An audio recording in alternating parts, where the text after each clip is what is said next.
Row for Show Productions presents Brothers Being Brothers, a lifestyle podcast.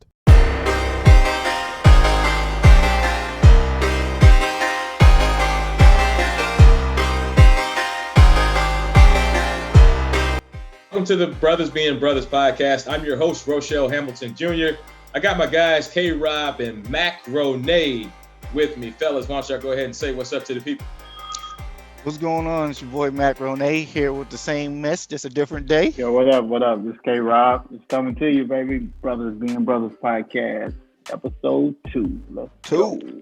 Yes, sir. Episode dose, and we are so blessed and so happy to be here with you. First, we got to give honor and thanks to the Lord above for blessing us with the gift, talents, and the resources to be able to do this podcast. Fellas, first off, before we start, I want to give a shout out to my good friend, Chris Flanagan. God bless his soul. We lost him earlier this week, a childhood friend of mine. I met Chris back when I was 14, freshman in high school, and we lost him this week. So I want to send my thoughts and prayers and condolences to his family, and our sympathies to his family. So sad deal, but to be absent in the body is to be present with the Lord. So it's a sad deal, but at the same time, no more sickness for Chris. So thoughts and prayers to his family. Yeah, definitely thoughts and prayers, man. I mean, I don't know him, but I mean, it's the same thing for everyone. Anybody can get it, you know what I mean? So everyone has people who's going to be mourning for a loved one, so definitely thoughts and prayers out to that family, man. Yeah, man. Ditto to both of what you guys said. Major thoughts and prayers to anybody dealing with any sickness, and especially COVID with the pandemic. Like as we touched on last week, is definitely a tragic. For anybody to lose their life due to it is definitely heartfelt. So condolences to that family, man. Prayers to you when you go to see him. Just praying your strength too, bro. Rochelle. I appreciate that, man. Appreciate that from the bottom of my heart. All right, guys. Last week was the first episode of the podcast, and we got so caught up in everything that happened with the Capitol that and it's more on me. I'm gonna take the L on this one. I didn't really do a great job of. No, we all gonna take the L.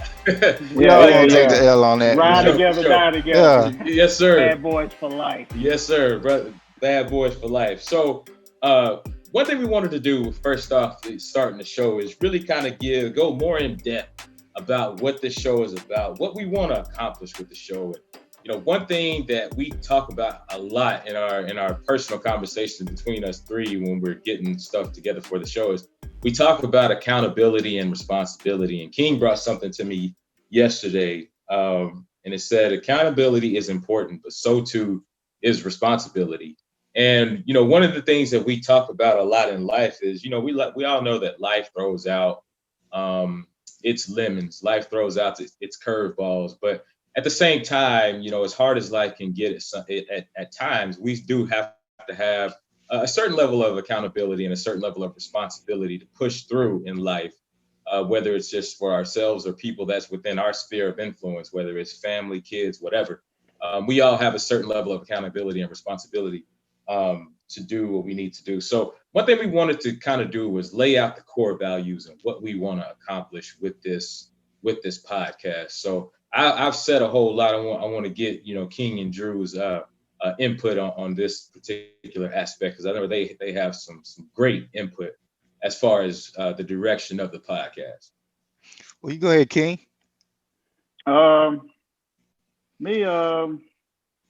Somebody asked last week, so I had a good friend of mine asked, he's like, so because it says brothers being brothers, are we aiming it at only brothers, or what is our aim? And my answer to it is it's not aimed at brothers or guys or Black men in general.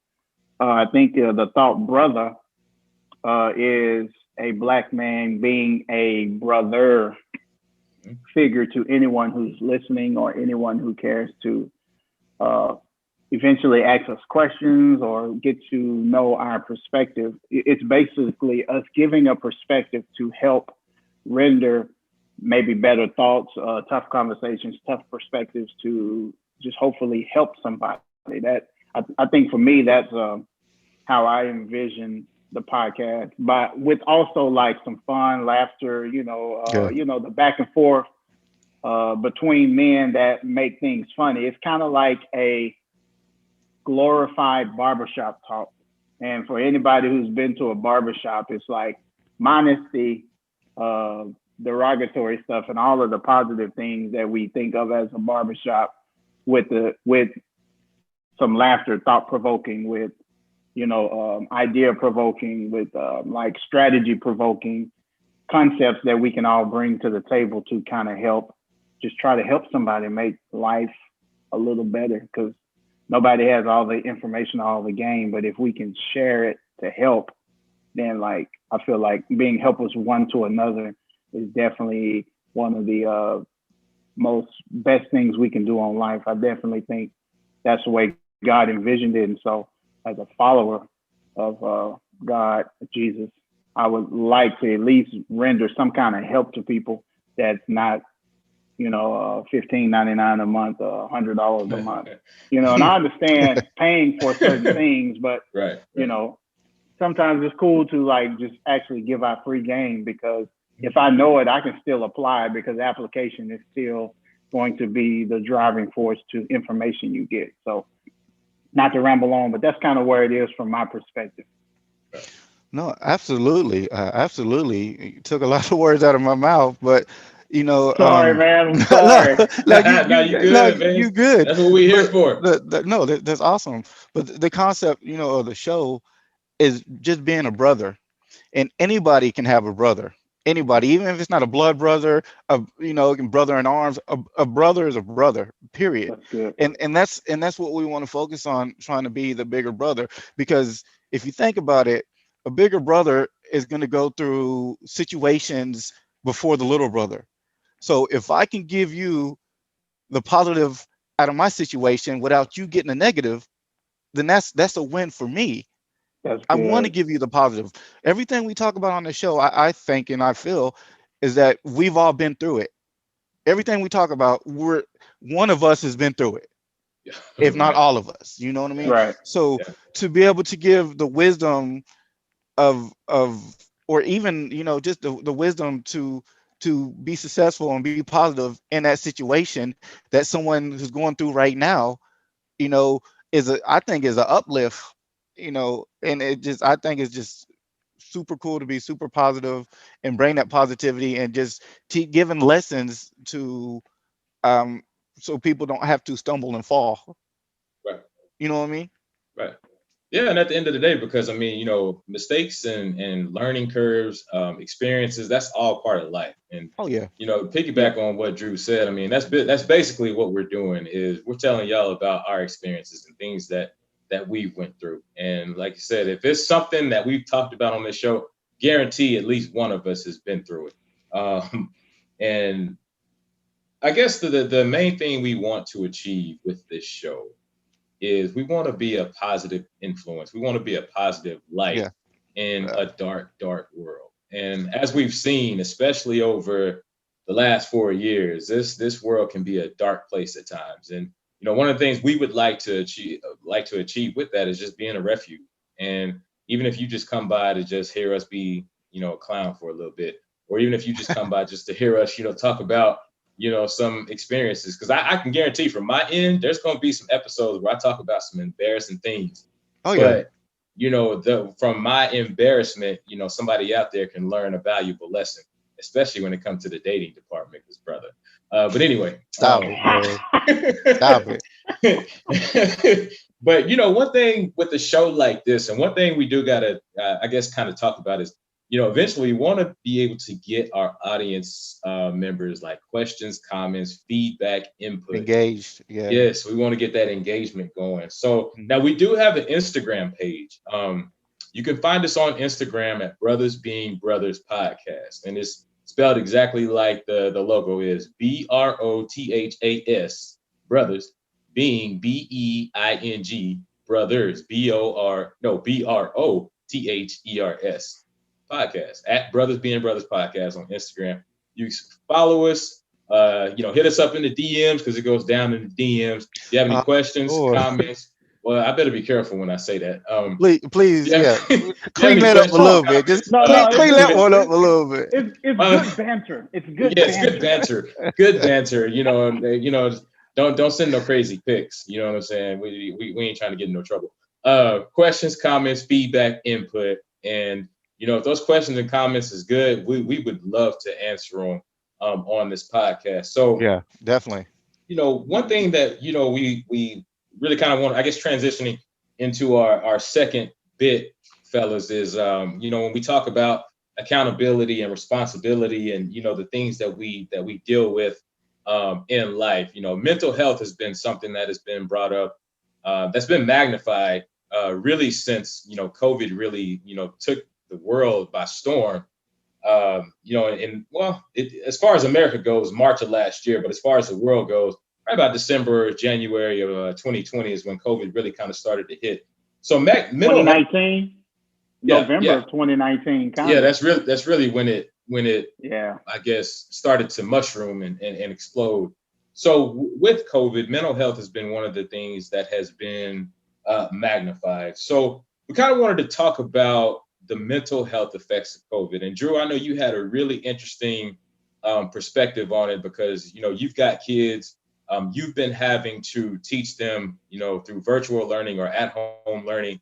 And Right. I know you talked about, some of the experiences and the lessons that you've learned. So, really kind of want to get your input from this particular perspective. How has it been for you as a parent dealing with um, the mental health effects of COVID and at home learning? Kind of talk about that a little bit. Well, so it's so many parts to that that's going on, especially with COVID and mental health, because every day you're forced to live a different reality. Hmm. You know what I mean? From unemployment to working from home to homeschooling to where you can't have physical contact with your friends or your families. It's so much that goes into that, and it can snowball super easily because of all those different aspects of it. Now, for me, so I work from home. I've worked from home for many years. I sell online. So when the kids go to school, I get out. I can go to my thrift stores. I can go to my garage sales, my yard sales, or whatever have you. I need to go. That's my me time. That's gone. I don't have that anymore. So now it's a constant of me here with the kids, teaching them online, homeschooling, which just the homeschooling is so frustrating at times because it's new for everyone. It's an adjustment for everyone. And with their my main thing is with the kids is the attention span for them to be on that computer. I'm constantly, I can't do what I need to do over here with my business because I got to constantly be over here with them to make sure they're engaged and they are in focus. And then on top of that, you got you you got assignments that are just packing up, or assignments that are they're just piling up on them, and they're just giving them, well, these assignments are here, so just when you get done or you get ready to go here. So they're giving these kids all this freedom to do it whenever they want to, which you can't do that for my kids anyway. My kids need structure. They need to know, well, we're going to do this time, this time, and this at this time. So now I, like many other parents, probably have to go in and put that structure in, you know and now, looking at some of these assignments, I ain't been in no one school for years. So now I got to go on YouTube and figure and spend me about 30, 40 minutes to figure out one problem to show them how to do it. Try to figure And out the it just, Pythagorean theorem. a squared plus b squared equals c squared. Yeah, Yeah, right. so yeah, so man, so I mean that can be heavy and weigh a lot on anyone. You know what I mean? It weighed a lot on me. I remember probably about a month ago, man. I was helping the kids with school, and I had to go pick up a shipment. So I was like, you know what? I told the kids, let's load up in a van. I took my mobile hotspot so they can continue to do their work online. They're in there. They're saying, oh, the hotspot's not working and this and that, which it was. It's just they didn't want to do the work because we're on the road. That was frustrating. I missed my pickup, so I had to pay more on on my goods I was picking up. I was so frustrated. They're bickering back and forth. We get back to the house. I don't have any time for me to get away from all this. So it's just so I told my wife as soon as she got off work, I was like, look, take your children to your mama house. Take your kids away from me right now. I mean, just say you need your personal time, your personal space. I think that it's very important to set up some time for yourself. You know what I mean? Mhm. Especially since everything is so new and everything is just a different norms, these different realities we're living, that even before, when you had a little bit of time to yourself, now you have no time to yourself. It's You have to make that time because everything is just so crazy now, and everything is just so much pressure. You know what I mean? And then there's people who already had, who was already dealing with mental health or even just depression right before COVID. So now times that times 100 for them. You know what I mean? Mhm. And Right. it's just crazy, man. And but with me saying all that, those are the problems. But I would like to try to give a little bit of solutions. Like some of the stuff I do, I try to stay working out. You know what I mean? I try to keep my body in movement because I don't want to just stay still, because depression will creep up on you. You got to stay busy. You got to take breaks from stressful situations. If something's stressing you out, it's okay to walk away from that situation for a little bit to give your time, to give yourself time to calm down and relax. I mean, you reach out to friends and family. I mean, it's a phone call. Talk to someone. People are getting so depressed, man, that they're taking their lives, and that hurts. That hurts me. I don't know some of these people, but that hurts. For someone not to have anybody to talk to and feel so much pressure on them that they take their own lives is just that.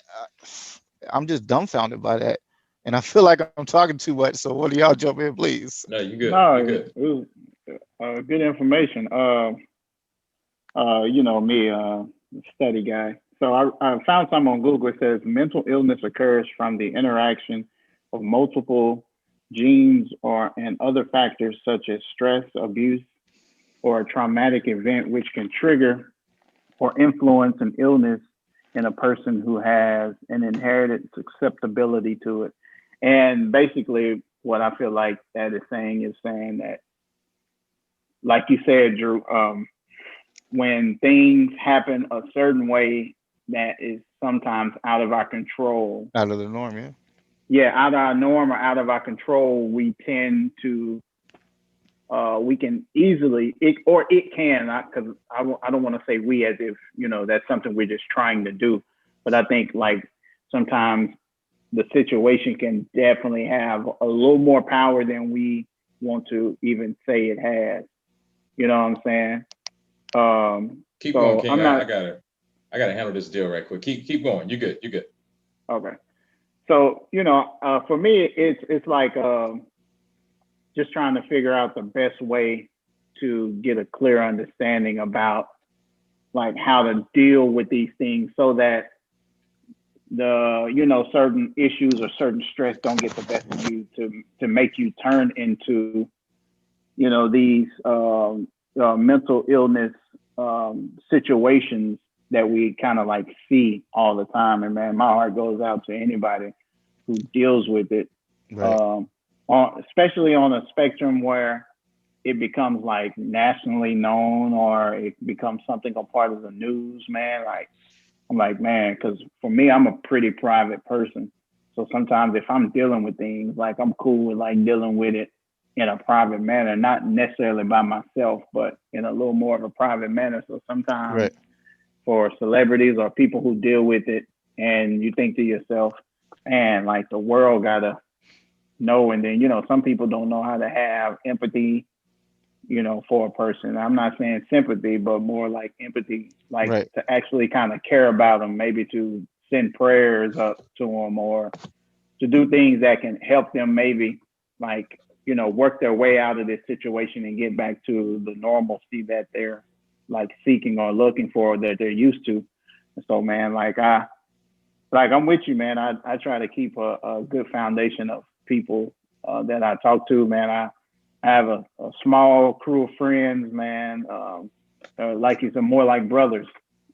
Okay. And that I talk to, and it's not every day, but I think we talk enough that it's a good outlet. The podcast is one, and then my set of friends that I have, that are I've known them through music, but it's like the relationship is beyond music. Like I think we all kind of help each other keep like a good balance that doesn't feel like it's only driven by our occupation or our career.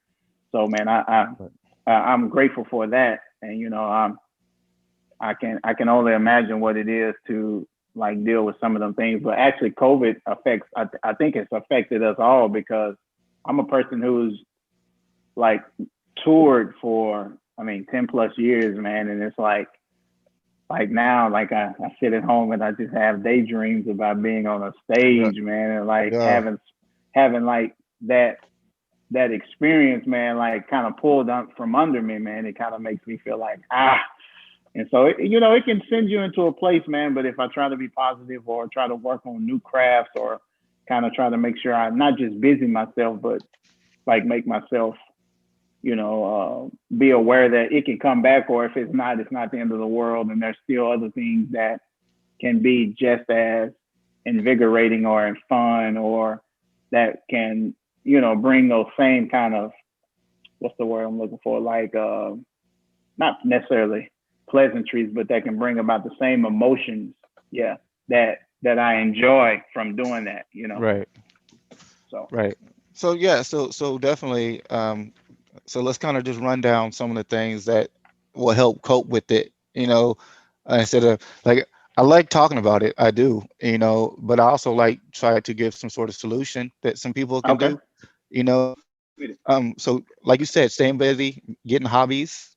Hobbies are Yeah. cool, Yep. um, exercising, Yeah, reaching out. So exercising. like you said, a support group is super big. It's super important. A support group, like you said, Mm-hmm. you had a group of brothers, man, that really keep you grounded, that you can really reach out to and talk to, and just kind of unload everything.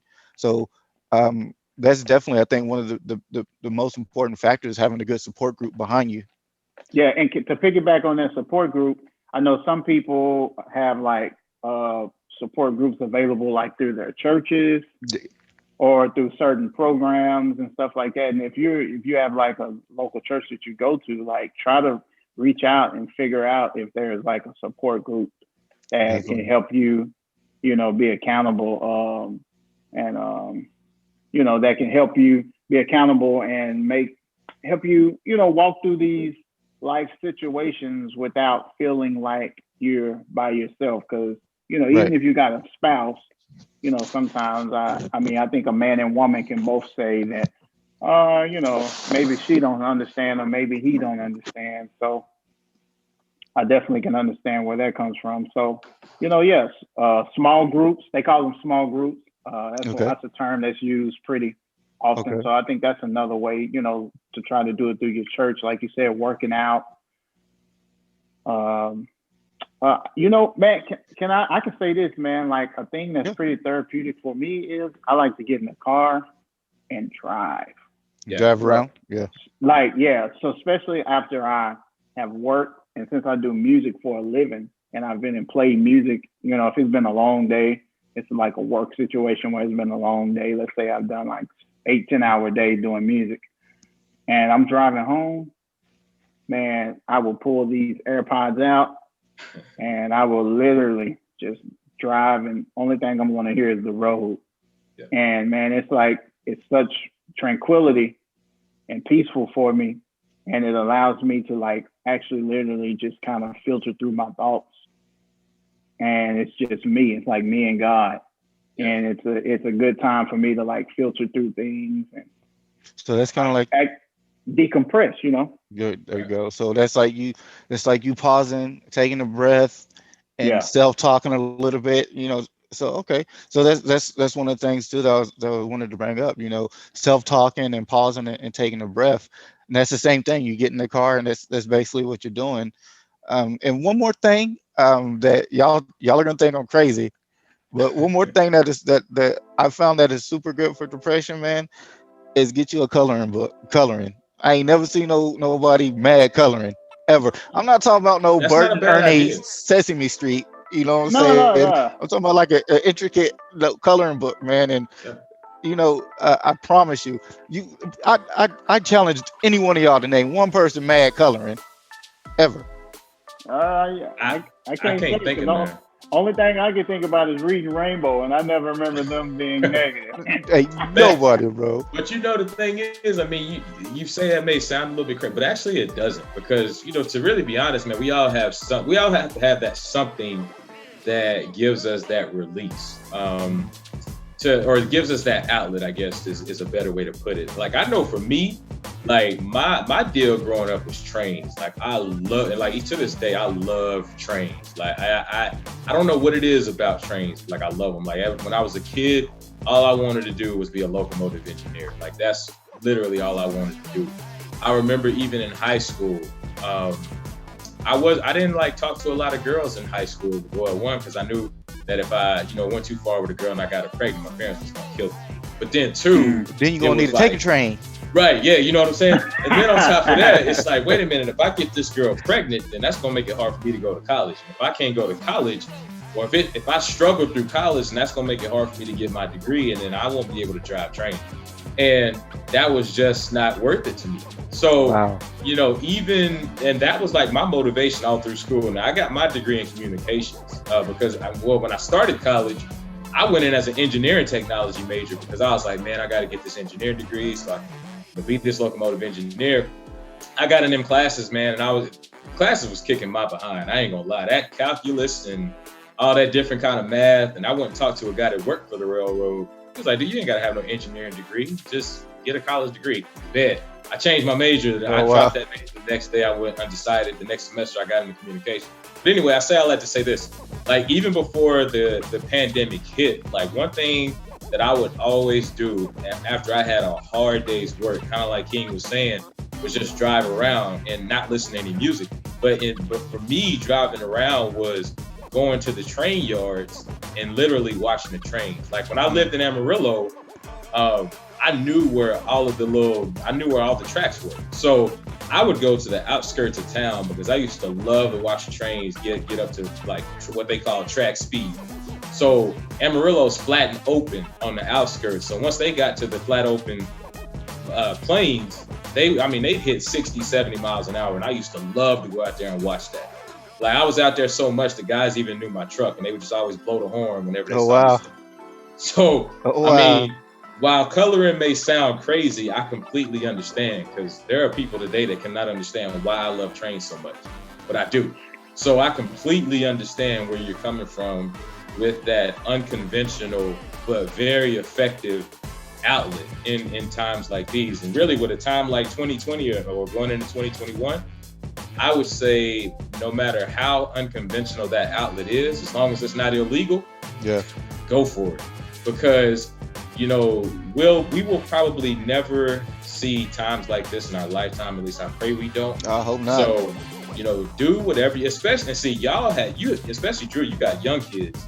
So for you, it's totally different than for somebody like myself that is single with no kids. Like, I have my stresses, but my stress is nothing like a married man with young children going through a time like this. I cannot even identify. So, whatever gives a person that outlet and literally keeps them sane, as long as it's not illegal and not hurting anybody, I say go for it. Because Definitely. you got to do what you got to do to keep your sanity in times like these, man. You really do. Yep. Y'all have anything else y'all wanted to add on that, man? My bad. I had to handle some technical difficulties. No, no worries, man. No worries. We were just going over, I went over the different type of things that could stress you out Mm-hmm. during this whole COVID and just period in life. And me and King was just going through, some of the things that you can do to help cope. Right. You know what I mean? So you didn't miss too much. That's Okay. just where we're at with it. Okay. Well, that actually brings up the next topic, man. One thing that people have talked about during the quarantine and during COVID is like the effects that it has had on people's physical health. And I know and I guess you can tie this into mental health as well, because, especially I guess over the course of the last, 10, 15, 20 years, physical health has been a major focus, especially when you're talking about obesity and obesity weight or obesity related disease or illnesses Yeah, like diabetes yeah. and things like that. That's really been a main focus. So and Drew, you saw this, firsthand, what I dealt with when Oh it yeah. came down to my weight.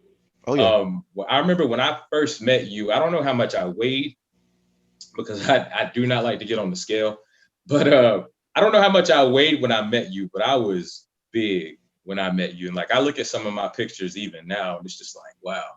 But, going through that whole transformation for me, it really made me realize, where my mental health was, when I was this big dude to where I am now.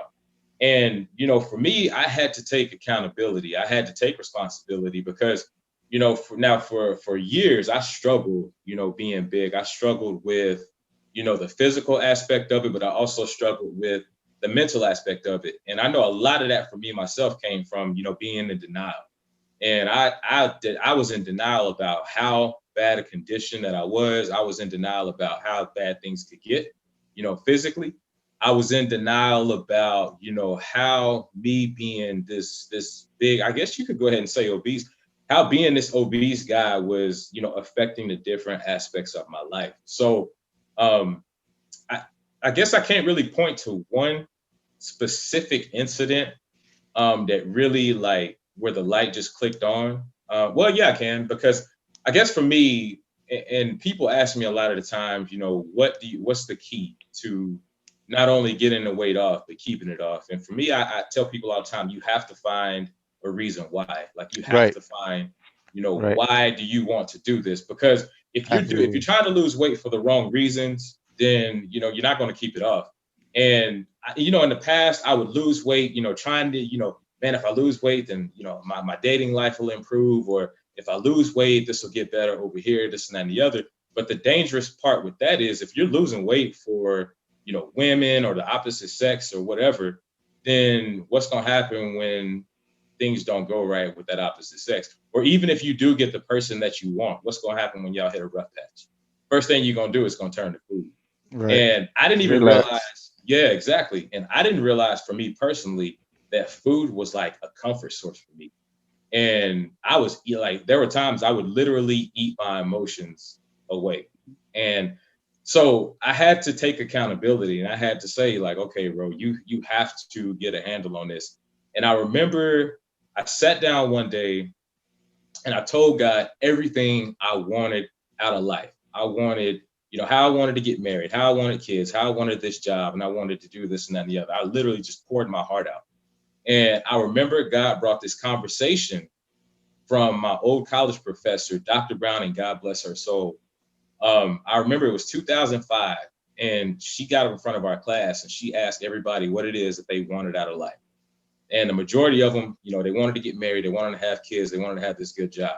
And I remember her statement to us was, okay, well, if you're talking about getting married, getting married is a big step in life, one of the biggest ones you'll ever take. And you have to look at yourself and you have to say, okay, based on where I'm at right now, would I date me or would I marry me? And I remember God brought that conversation to me. So I get up and I walk to the restroom and I look at myself in the mirror and I say, okay, based on where I'm at physically, would I date me or would I marry me? And the answer was no. Based on where I'm at, financially, would I date me and would I marry me? And the answer was no, because whew, my credit was so bad they wouldn't take my cash. And Mm, it was like mm. based on where you're at professionally, would I date me and would I marry me? And the answer was no. So with the answer being no to all these questions, I knew I had to make some serious changes. And that's when the light clicked on. So, and then also that I also knew I wanted to put purpose behind it. I wanted to be like a source of inspiration that, hey man, you can do this. Like if I can do this, anybody can do it. My bad, I just hit the table. So for me, that's really when the light kicked on. And that's really when I found the key to not only like losing weight and making this transformation, but like actually keeping it off. And that was the point where it was like, okay, even times when the nutrition would get old and I wanted a cheat meal, or if I was down about something and I wanted to get the junk food, I wanted the soda, it was like, no, I got a bigger purpose. You know, I'm working towards something bigger than myself. Right. That's what kept me going. So I guess without being too long-winded. Well, I um, can I can I can actually testify on seeing you from, I don't know if it was probably like the midpoint journey, it was like it was or no, was it beginning you met mid? me. It was like it was kind of like at the beginning, because I know like even before, I was telling King yesterday, I know even before me and you became like really, really cool, like Right. we would see each other at the gym and we kind of just speak and just, go on. So it was like around that time, that was like at the beginning of it. And I used to steal workouts from you and Harold. I see y'all over there getting it. And I just used to like literally used to steal stuff from y'all. So, Well, hey, that's that's an honor. I appreciate yeah. that. That's definitely honor. But let me ask you a question, because I Mhm. I saw how hard you work out. I saw your determination, and I saw the pounds just melting off. And you did it consistently and constantly. You step down, and it wasn't no like no quickly weight loss overnight. It wasn't anything crazy. You did it the Right. right way. But what you said earlier, that you were eating your feelings. Did you ever find out the root of that? Of Yeah. the Oh, go Oh, ahead. my bad. Keep going. No, go. That was the question. Did you ever Yeah. find the root of that? The root of me eating my feelings away, like when I was, and it's funny because when I was going through the transformation, like there were times I really didn't even understand where, why I was eating the way I was eating, and then I started putting two and two together. I realized that back then I didn't like myself. I did Mm-hmm. not like me. And as a result, it's like, okay, I'm sitting here and I'm depressed and I'm feeling down about this. I'm eating because I'm depressed, but I'm depressed because I'm eating. So it was like this vicious cycle. And Yeah. eventually I knew, I was like, okay, either you're going to have to turn away from the food, you have to find another way to have this outlet and process whatever your emotions or feelings or whatever it is that you're dealing with. You have Mhm. to find another way to deal with that, because if you keep going down this road, you're either going to get really sick and suffer from the diabetes and everything else. And I did not want to go down that road because I saw what my grandma dealt with Right. going down that road of diabetes. I literally saw my grandma deteriorate until the day she died. Like the last 8 years of her life, my grandma was miserable. Now, she did not complain because she loved the kids and the grandkids, but my grandma was miserable the last 7 years of her life. I saw them, amputate toes. I saw them amputate a Oh foot. yeah. I saw them Yeah. amputate a leg. I saw them Yeah. amputate another foot. I saw her going through these surgeries and getting stunts put in her heart because the blood wasn't circulating properly. I saw my grandma go through all this and going through the dialysis, and I just knew that I did not want that to be me. And so, for me, it kind of got to the point where it was like, okay, you know what? I'm not even worried about women. I'm not worried about dating. Like dating is off the table. I got a fixed road, because Right. if I don't like me, how in the world can I expect somebody else to like me or even love me? So I got to take care of me first. So once I fixed all of that, that's when everything else started improving. And then I started noticing that I started feeling better about myself.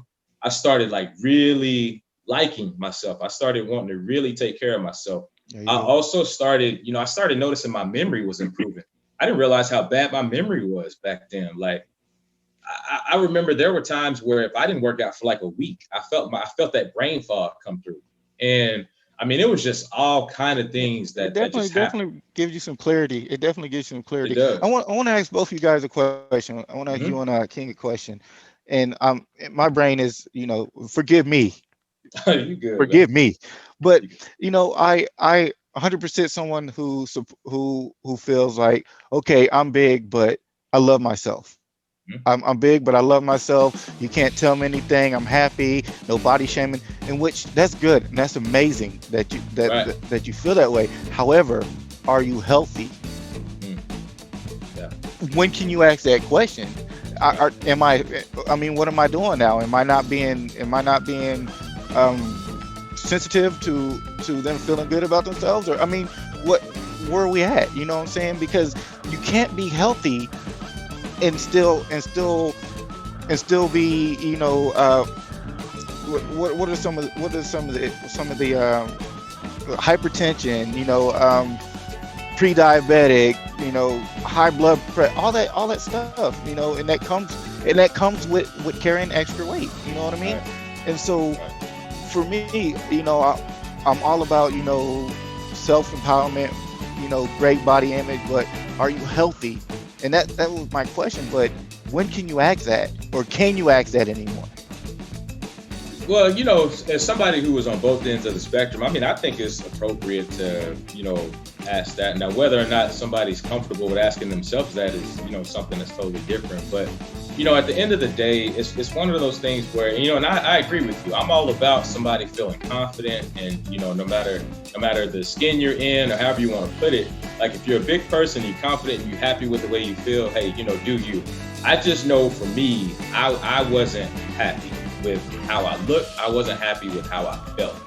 Right. And, there's a difference, and you're right. There's a difference between, saying, hey, I'm comfortable with, how I look and everything else, but are you healthy? And that's one thing that I think in the whole, like, no body shaming and everything else. I think sometimes we tend to overlook the health aspect of it. Now, I'm not saying you have to look a certain way, because Drew, just like I do, there's bigger people that are healthier than some smaller people. So, the outside is not always, I guess, outside is not always a good indicator as a person's health level. But there is, at some point, we do have to ask ourselves that question. Okay, I get it, the no body shaming, appreciate where you're at in life. I get all that. But at the same time, is the way I'm living my life right now, is this healthy for me? Is this going to be something where it's going to help my life quality down the road? Because it's all good when you're in your 20s and your 30s and everything else, but what's going to happen when you hit your 40s? What's going to happen when you hit your 50s? What's going to happen when your metabolism starts slowing down naturally? What's going to happen when, gravity starts taking hold? Because these looks ain't going to last forever. So what's going to happen when, when the effects of the things that you're doing now and how you're living now, what's going to happen when those effects start to take hold later on in life? And that's the question we have to ask ourselves. It's fine to live in the moment, but you also need to think about the future. And you also need to think, to me, you also need to think about other aspects of life. Right. That's just my. What about you, King? Oh, to answer that. So for me, and I'm not saying this in a boastful manner, so please hear my heart and not necessarily the connotation in which it may sound. I've never had a weight issue, so I can't. Okay, so but I can speak to the understanding of self-esteem. Right. And what I would also say to that is, first of all, most of the time in our lives, we need people who will be good accountability partners, man. Listen, I want to say this for everybody going for it. Accountability and responsibility are two of my favorite words. Yes. And like, I'm cool with friends checking me. Hey, King. Nah, like I work with my brother, and he's my younger brother. And sometimes he's in a situation where he's directing me. And like a guy asked me, hey, do you work with him? I'm going somewhere with this. He's like, well, do you and your brother work good together? He's your younger brother. I was like, yeah, because I'm cool with taking direction from people, because I know when I'm in situations and I'm directing, I want people to be okay with what I will be saying as far as what I'm looking for as a music director or whatever. And so in that situation, it's the same. I like to use the same principles in every situation, so I don't ever come off or looked at as hypocritical. So I I don't think it's about body shaming. I think it's about people being in your corner that can actually be like, hey, come here. I just want to kind of encourage you. I don't want to tell you what to do. I don't want to tell you how to do it, but hopefully I'm leading by example, so that now if I say something, you don't look at me like, well, it's easy because you work out. Well, it's easy because you've never been fat, or you've never been skinny, or you've never dealt with this problem. And I'll be like, I get that, but I'm just trying to encourage you. I'm not trying to tell you what to do. And I think if we can speak to people from a honest point of encouragement, and also if people can be better about, like Rose said earlier, about understanding their reality. Acknowledging your reality don't mean you agree with it. It means that you have to understand it so that you can know what to do with it if you want it to change. But Right. you know, I tell people all the time, man, acknowledging anything doesn't mean you agree with it. It don't mean that you're giving it the power, or it becomes over you, or it takes control of you. No, you know what? All right, cool. King, uh, you weigh 198. That's too big for your body frame. All right, find a way to get it down to 175.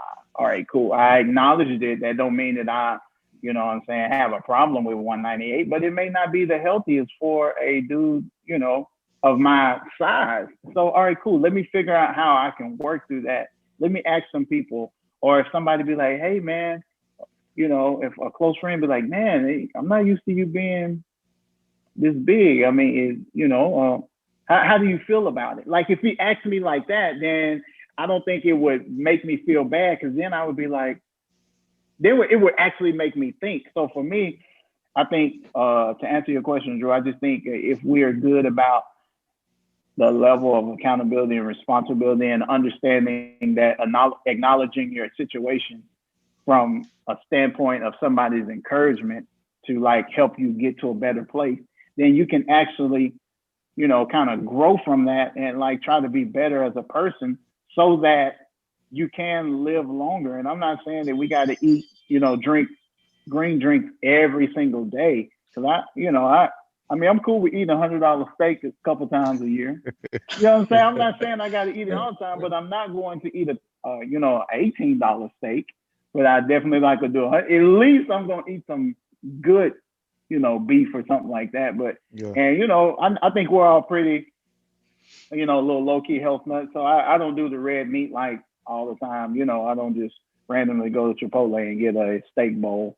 You know what I'm saying? That's not my MO, because I enjoy in my mid 30s being able to kind of, you know, look smaller and younger, and I'm cool with that. And I'm doing it with the thought process of, like you said, Ro, like letting it transfer over into my like 40s and 50s, man, because you know, I want to be able to keep up with everybody, not just kids. I want to keep up with other 50-year-olds when I'm 50. Be like, all right, cool, yeah, I could run a half marathon. What's up? Definitely. You know, exactly. So for me, And you know, again, I'm sorry. no, that's it. That's Okay. it. That's right. But and again, I just want to clarify. I'm not saying that there's a certain body type people should have. I'm Yes, not absolutely. condemning anybody. I'm not saying you should look like Barbie. Yeah, None of that. I'm not totally. saying any of that. I'm just all I'm asking is, are you healthy?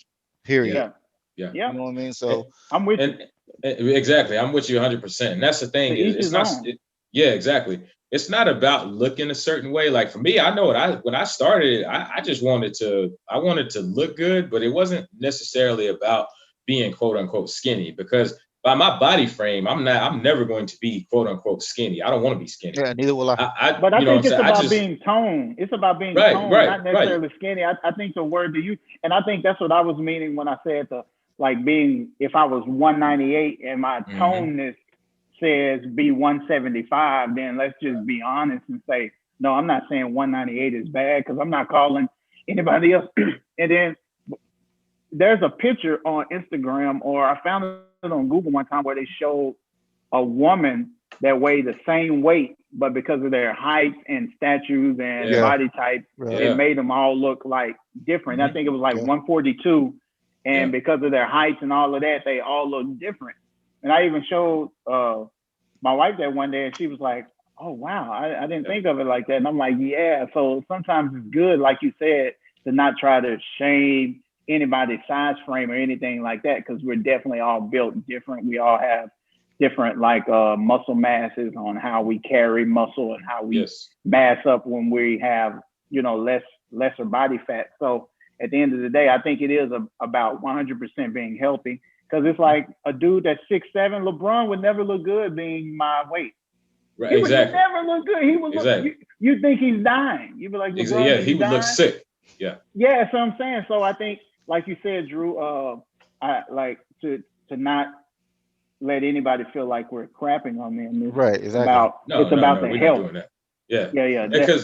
Yeah. Because we don't want, we definitely don't want to convey that message that, oh, if you look a certain way. No. We're not saying that. Right. We're just saying, be as healthy as you can be. Because like I say, again, absolutely, I've seen Drew, you've seen them as well. We've seen bigger people who are healthier than smaller people. So absolutely, we're not saying you got to be a certain size, you got to look a certain way. But at the end of the day, you got to do what's best for you. You have to do, when it comes down to your health is wealth, point blank, period. You have to take care of your health for you. You can't worry about what other people are going to say. When you go to the gym, you can't worry about if other people are going to stare at you when you're working out. You can't worry about other people. And I'm talking about spouses, kids, whatever. Now, you can take their input into account. That's fine.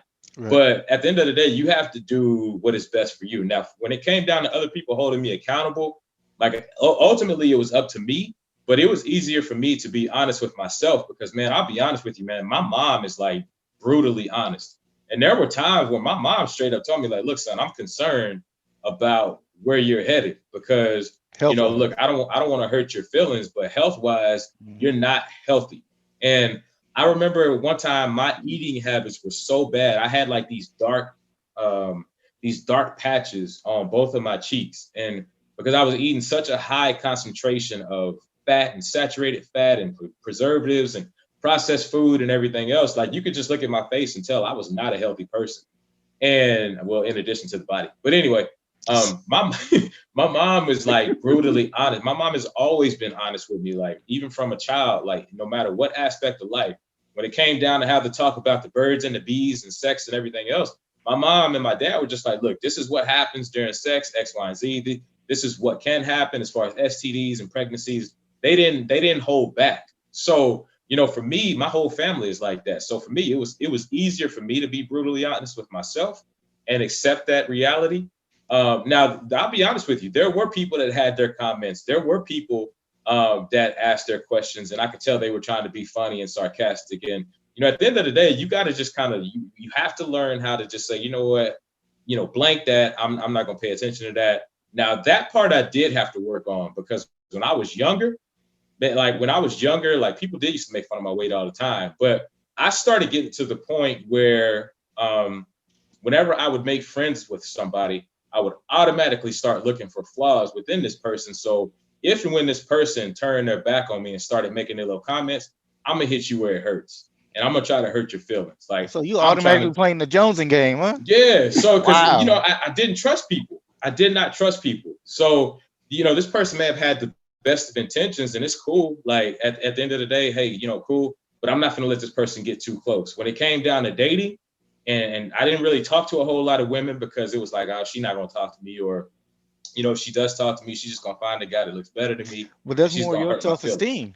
There you go. Yeah, that's more your self-esteem. There you go. So for me, I knew I had so much, and that's what this transformation did. It started showing out all these other areas of life that I had work on, and all these other areas where I had these faults. So it allowed me to improve overall as a man, as a friend, and as one day a husband. So, because there were times where there were young women who I talked to and I dated, and stuff will be going well. And it's like, okay, you know what? I'm starting to like this girl. So, you know what? Eventually she's probably going to hurt me. So, you know what? Let me hurt her before she hurts me. And I'm just going to cut it off. And that's what I did. And I had no regard for their feelings. And it wasn't like I was sitting out to sleep with these women and then cut them loose. I was never that guy. A lot of women I didn't even sleep with before I cut them off. It's like, no, I'm starting to like this girl. She gonna hurt me eventually. I'm about to just, you cut them off because you were protecting your feelings. I call myself protecting my feelings. And you know what? You could probably say I missed a blessing along the way. I'm sure I did. Maybe. But at the end of the day, this transformation is helped me be a better man across the board. And I thank God every day that I went through it. And I thank God for the hardships, because now I can look to actually connect with somebody, whether it's a friendship or a relationship. I can look to actually connect with somebody and not just, be acquainted with this person, so to speak. Right. But you know what? It's funny you say that, because I think that's a self-esteem issue that more people deal with that is not just weight based. Like, Yeah, Absolutely. absolutely. and you know what? Sometimes I think it's good, if you have to, I'm not saying for everybody, it's good to like you was able to like work through that without maybe going to counseling. But sometimes go talk to a person you don't know. Yes, Go talk to absolutely. somebody you don't know that you're going to pay for, because they're looking like, well, man, after you pay and leave, I'm not going home to my wife to talk about this, because she would get Yeah. on my nerves, because Mhm. I would talk about 20 patients a day, and that would probably get on their nerves. She'd probably be like, hey, but can you talk about us or something? So at the end of the day, like, I would encourage somebody, if that's what you need, Yeah. and like you had your mom, and your mom was like a safe place. And some people may have a close sibling or a close relative, or that brother or friend that's just kind of been dope, cool with them for an extended amount of time. But it's like, man, talk to somebody who will like actually like kind of push that envelope with you, that you won't feel pushed in a corner when they push the envelope. Oh, Like you don't said, get me your wrong. mom. I didn't have a lot of these conversations with my mom. My mom, she was just like, "Hey, look, you don't look healthy. Like you snore." Like when You I know remember what? when I was staying with them, I was But you snoring in my accepted sleep. it though. Yeah, exactly, You exactly. accepted what she said, and that's kind of what Right. I'm getting to. Because you know what's funny, sometimes when we talk to professionals, we feel like they got it all together, or they know it all, so we Yeah, tend to accept what Yeah. they say versus somebody who would be like, well, you don't know. I mean, you ain't never doing this. I mean, who paid you to talk to me like this? Or what college have you been in? What studies have you been? When have you studied abroad? But That's just a like whole when you, point. Yeah. Mhm. I'm but sorry. like it's something about when people talk to a professional. I think it's like they feel like they can just kind of like let themselves loose. And I Yeah, know movies present that, yeah, speaking yeah. to a therapist is like the most beautiful thing. But I'm not saying it's the greatest for everybody. But I think it can be helpful for somebody who may have that blockage with people that they're common with. You know what I'm Yeah. saying? For me, a big person for me that helped me throughout that was my cousin Terenzo. Like that dude. Now that was a guy that like I truly felt like he's a lot like y'all. Like I could tell him something, and I know I'm not going to be judged. Now there were times where he would just be like, "Hey, bro, you got to step your game up. Like okay, you've you got it together here, but you got to step your game up over here. It ain't about just you focused on this on this aspect. Okay, perfect example was when I started losing all this weight and everything else. I didn't automatically go buy new clothes. Like I was trying to be thrifty. So, there were times where like my clothes was looking a little bit slouchy. And he's like, hey, bro, you gotta switch that up, bro. Like you can't walk out of the house looking like that. You have to change your appearance. That's fine that you've lost the weight, but keep your clothes up with it. Don't try to be cheap. You're gonna have to spend money. Invest in yourself, bro. And I mean, it was just little stuff like that. And it's like at the time, it didn't really feel good hearing it because nobody wants to hear when they're slacking. But I knew I needed it. And at the end of the Yeah. day, I found myself, going to buying new clothes and new shoes and everything else. And then that's when, just little things like that. So King, you're absolutely right. I 100% agree. Now, me, I didn't have money for a therapist. So I guess in a lot of ways, he was my therapist, him and Jesus. So, but if you have the money, if you have the resources, absolutely talk to somebody because you will go through times when you want to give up. You will go through times where you feel like it's not worth it. You'll have times where you question, why am I doing this? Because it's gonna hurt. And I ain't talking about just physically. There are gonna be times when emotionally you just drain. There's gonna be Mm-hmm. times when you question, why in the world did I let myself get this bad? You're gonna feel like quitting. I mean, you're gonna go through a roller coaster of emotions. Like I'm not even, there's a saying out there that goes, if you want change, you must embrace pain.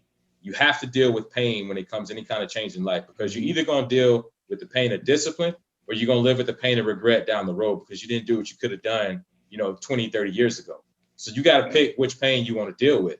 So that's Yep. just the way I really kind of started looking at it. So I was like, well, man, let me just deal with the pain of discipline now and then that way I can do, I don't have to deal with it later. So, and I thank Yep. God every day. So, Another way people say choose your hard. yes, Being discipline is hard, or being lax is hard because it's going to be hard results.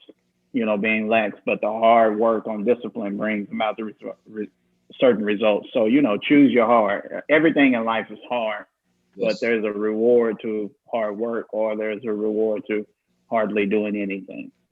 I mean, there's not a reward to hardly doing Absolutely. anything. Absolutely. But, And I know, and I say this for men, because I know a lot of guys out there, they start wanting to lose weight and get in the gym because they want to look a certain way for the women. Don't worry about women when you're on this journey. Cut that out. That's for you. Now, okay, you know what?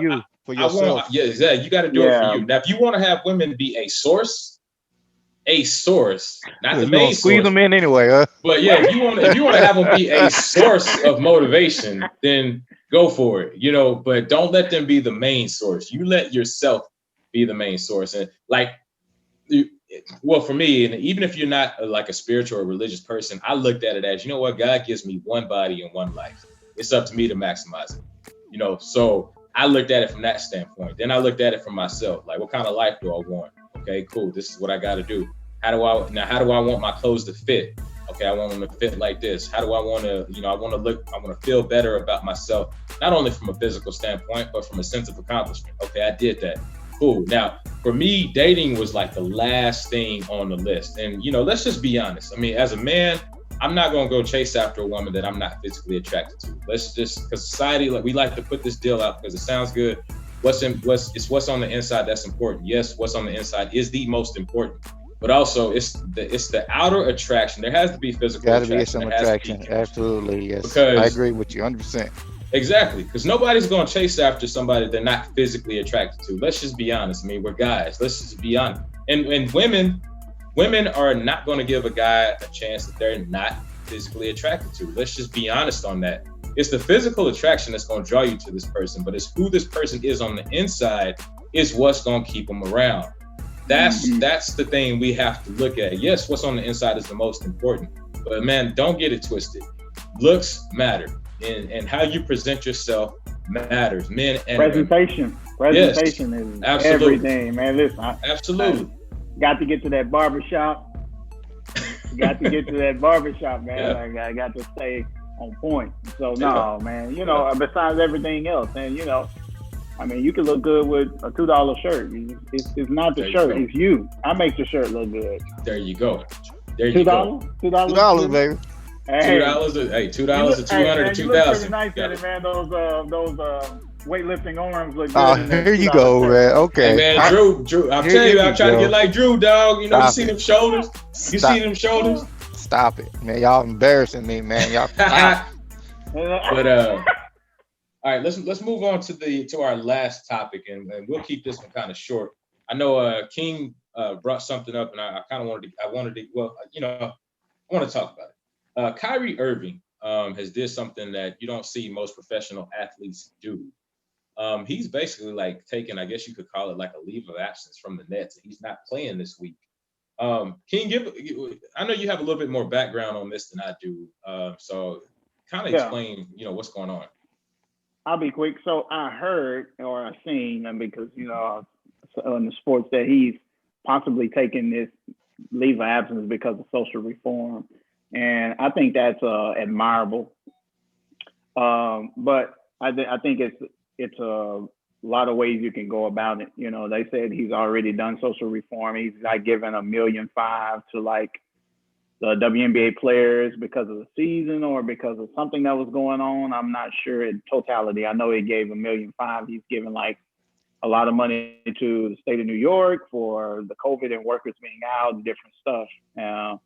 And so, I mean, he's given a couple $1 million of his money to social reforms and things, social inequality and all of that. I just think, in a work situation, if you don't want to work no more, just put your 2-week notice in, just understand like what comes with that. But I think, me personally, I think he could actually play basketball and continue to make almost $200 million he'll make over the course of these 4 years.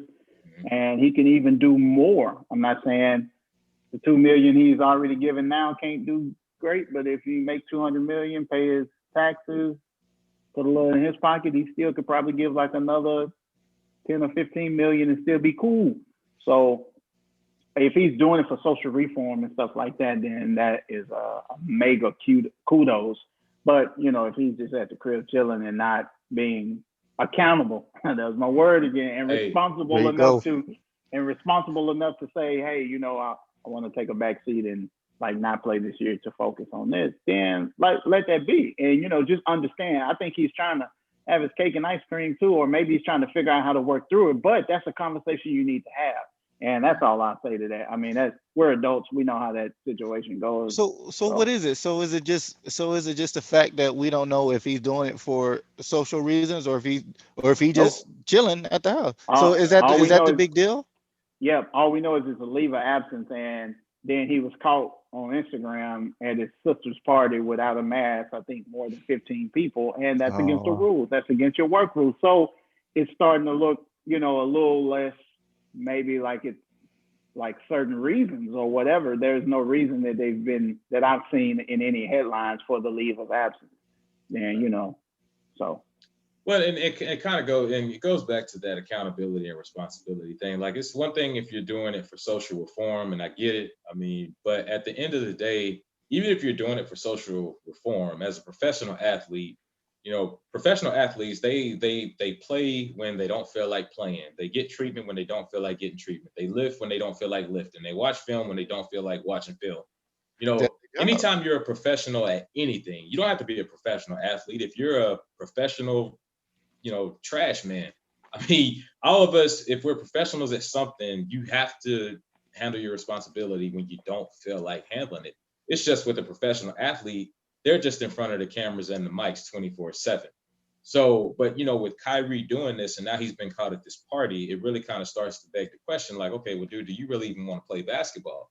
And King, like you said, if you don't want to play basketball anymore, okay, well, cool. You need to really sit down and think about what you want to do. And if you don't want to play no more, just let the Nets know, and y'all go y'all separate ways, and that way he can focus on social reform or whatever it is that he wants to do. But it goes down to the fact of you sign this contract. Anytime you sign a contract with the team, they expect you to uphold your end of the bargain. Now, of course, he may not play every game, and injuries and things like that. They get all that. That's already understood. But they expect you to be there and be available when you can play. And it's all about handling your business. And for me, when I see things like that, it's kind of just like, okay, well, what does this do? What's going on with this guy? I mean, he may have some real, he's got some issues going on. He makes $500,000 a game because they said nice. if he has to be out in quarantine because of the being out at the party or whatever, he will miss per game is 172, like 1/72 of each check. So it's the checks are just split by each thing, and they were saying that's $500,000, bro, per game. Wow, per game, bro.